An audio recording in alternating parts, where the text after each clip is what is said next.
Nakakabitin talaga kapag kalahati lang, no?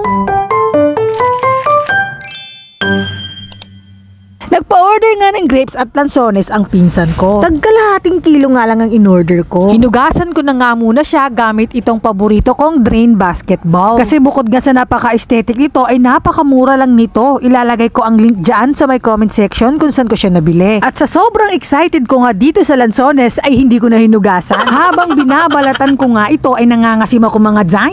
Pero nagulat ako, napakatamis niya. At dahil nga sa sobrang tamis niya ay kumuha pa ako ng kumuha. Pero sabi ko ilalagay ko na muna siya sa rep para lumamig at para matikman din ng asawa ko. Kaso wala pang 1 minuto sa rep ay hindi ko na matiis. Kaya ayun, kinain ko na lang lahat.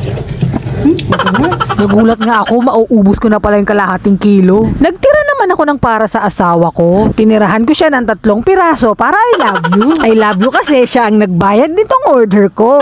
At nang makatulong na nga ang mga grapes mga jay, ay inilagay ko na dito sa paborito kong ref organizer. Napakatagal na nga nito sa akin mga jay. Bukod sa napakamura lang nito, ay meron siyang sarili niyang drainer. Kita nyo naman na gamit ko to at madalas makita nyo ito sa mga videos ko. Ilalagay ko na lang ang link sa comment section mga jay kung saan ko yan nabili. Nakita ko ngang nanunood ng TV si tatay, kaya binigyan ko rin siya ng kaunting prutas. At dahil namamanghin na nga itong pusang si Dewey, ay inorderan ko siya nitong Norwich Cleansing Mousse. Hindi naman kasi sanay maligo sa tubig ito si Dewey, baka mangalmot kapag pinaliguan namin. Maglalagay ka lang ng konting patak sa inyong mga alaga. Tapos ay i-spread mo lang sa buong katawan niya. At pagtingin mo, sapat na yung nailagay mo ay punasan mo lang ito ng tuyong towel. Si Dewey nga pala ang inampon kong pusa. Pero since maraming aso dito, ayaw niya sa bahay namin. At nakakita siya ng comfort dito sa pamangkin ko. At simula nun ayun, palagi na siyang nakatambay dito sa kwarto ng pamangkin ko. At dahil nga palaging nakatabi si Dewey sa pamangkin ko mga jay, ay kailangan talagang pabunguhin yan. Pwede rin ito sa mga aso mga jay ha. Ilalagay ko sa comment section ang link kung saan ko ito nabili.